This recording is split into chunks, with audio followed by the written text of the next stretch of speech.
Every Who down in Whoville liked Christmas a lot. But the Grinch, who lived just north of Whoville, did not. The Grinch hated Christmas, the whole Christmas season. Now, please don't ask why. No one quite knows the reason. It could be his head wasn't screwed on just right. It could be, perhaps, that his shoes were too tight. But I think that the most likely reason of all may have been that his heart was 2 sizes too small.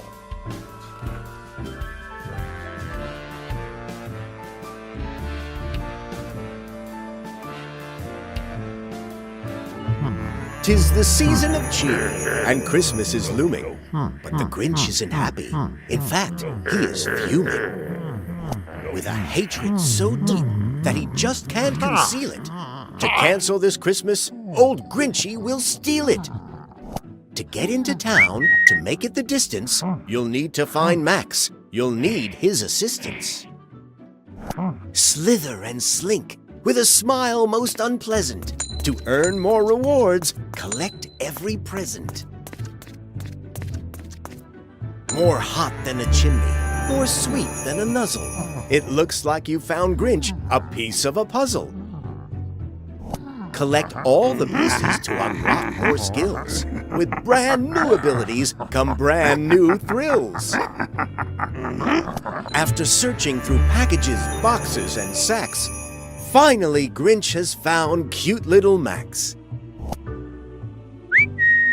Reunited with Max, Grinch is feeling more brave. Together the duo must trek through the cave.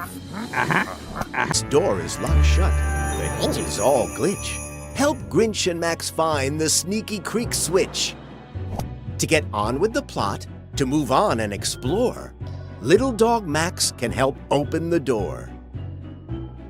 Switch to unlock on this door's other side. But this trapdoor is so tiny, you'll need a small guide. The trapdoor is too small for old Grinch's round shape, but Max can wiggle right through without even a scrape. Now open pathway was closed just before. What a great Grinchy trick! You've opened the door. Now Grinch can continue. You're well on your way. The countdown is on to steal Christmas Day. Cookies nearby love to hug girls and boys. Slink by and stay silent. Don't make any noise. Grinch finally made it. The exit at last. He's got to steal Christmas, and time's moving fast. With a hatred so deep and a feeling so vile, the thought of no Christmas makes old Grinchy smile.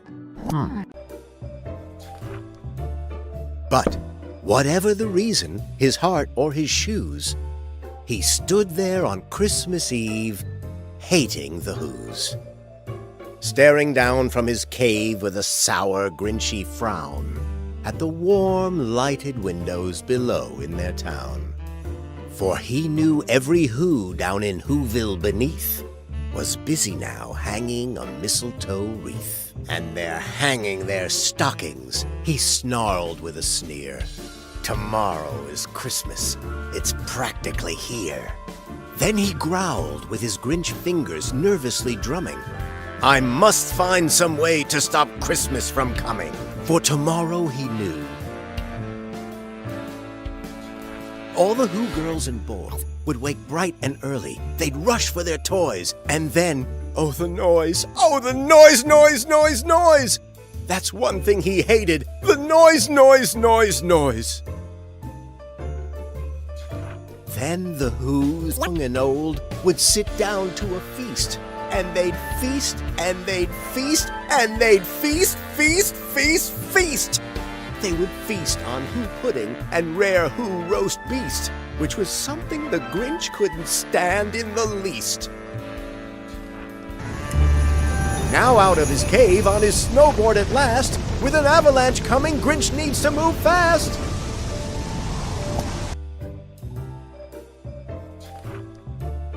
And then they'd do something he liked least of all. Every Who down in Whoville, the tall and the small, would stand close together with Christmas bells ringing, they'd stand hand in hand, and the Who's would start singing.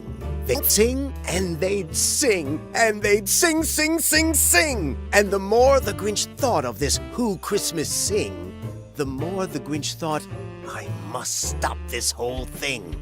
Why, for 53 years I've put up with it now. I must stop this Christmas from coming. But how?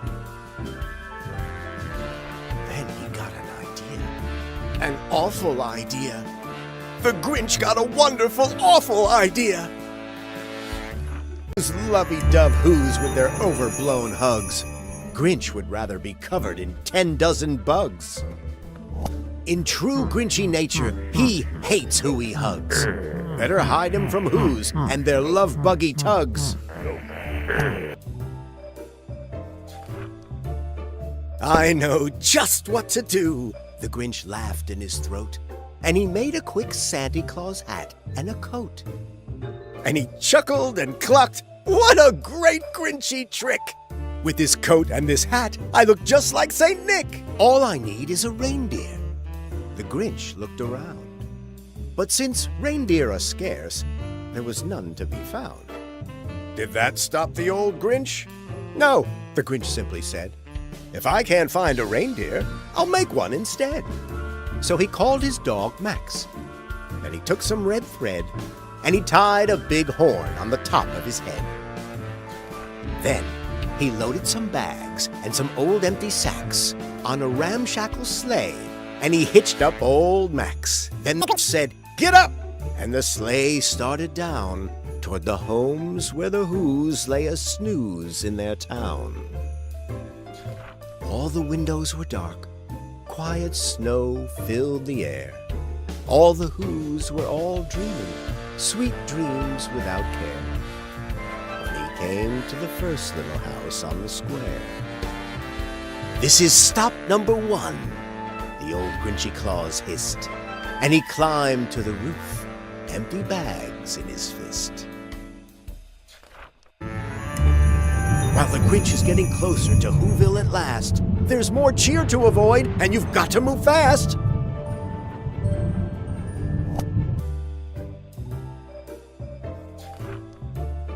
Then he slid down the chimney, a rather tight pinch. But if Santa could do it, then so could the Grinch. He got stuck only once for a moment or two, and he stuck his head out of the fireplace flue, where the little Who's stockings all hung in a row.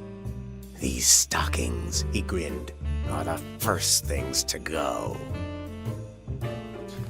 Then he slithered and slunk, with a smile most unpleasant, around the whole room, and he took every present. Pop guns and bicycles, roller skates, drums, checkerboards, tricycles, popcorn, and plums, and he stuffed them in bags. Then the Grinch very nimbly stuffed all the bags one by one up the chimbley. Then he slunk to the icebox. He took the Who's feast. He took the Who pudding. He took the roast beast. He cleaned out that icebox as quick as a flash. Why, that Grinch even took their last can of Who hash. And he stuffed all the food up the chimney with glee. And now, grinned the Grinch, I will stuff up the tree.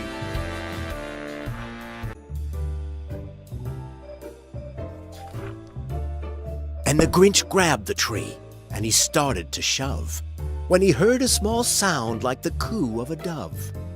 He turned around fast, and he saw a small Who, little Cindy Lou who was not more than 2.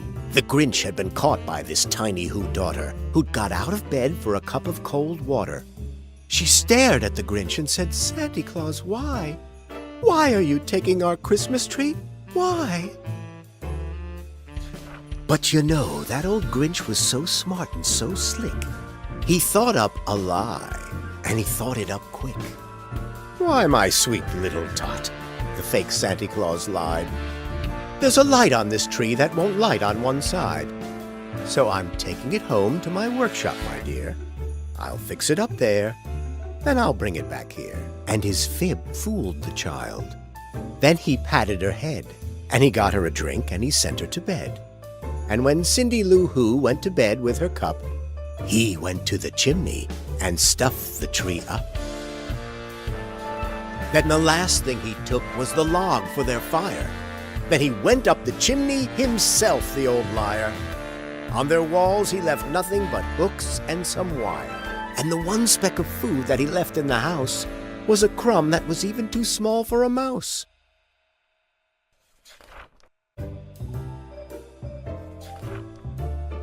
Then he did the same thing to the other Who's houses, leaving crumbs much too small for the other Who's mouses.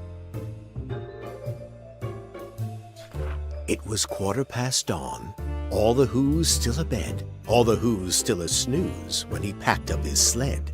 Packed it up with their presents, the ribbons, the wrappings, the tags and the tinsel, the trimmings, the trappings. 3,000 feet up the side of Mount Crumpet, he rode with his load to the tip-top to dump it.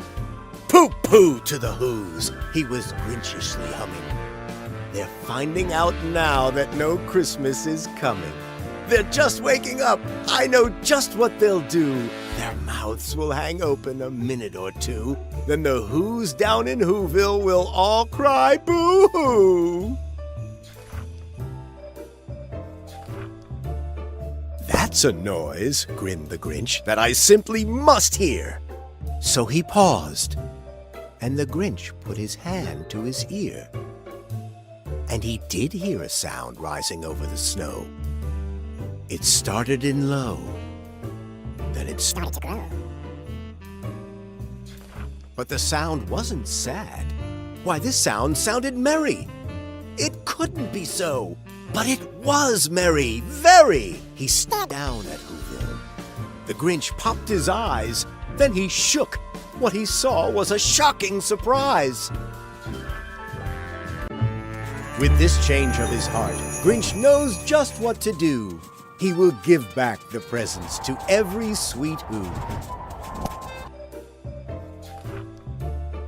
Every Who down in Who-ville, the tall and the small, was singing without any presents at all. He hadn't stopped Christmas from coming. It came. Somehow or other, it came just the same. And the Grinch, with his Grinch feet ice cold in the snow, stood puzzling and puzzling. How could it be so? It came without ribbons. It came without tags. It came without packages, boxes, or bags. And he puzzled 3 hours till his puzzler was sore. Then the Grinch thought of something he hadn't before. Maybe Christmas, he thought, doesn't come from a store. Maybe Christmas, perhaps, means a little bit more. Grinchy and Max are invited to eat. The feast is in Who-ville. The meal is a treat. They want to contribute, don't want to be rude. They'll need you to help them collect up some food. Oh no, the roast beast! There it goes down the hill. Catch up to collect it. There's hope for it still.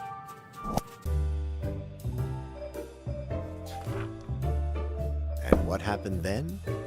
Well, in Who-ville they say that the Grinch's small heart grew 3 sizes that day. And the minute his heart didn't feel quite so tight, he whizzed with his load through the bright morning light, and he brought back the toys and the food for the feast. And he himself, the Grinch, carved the roast beast.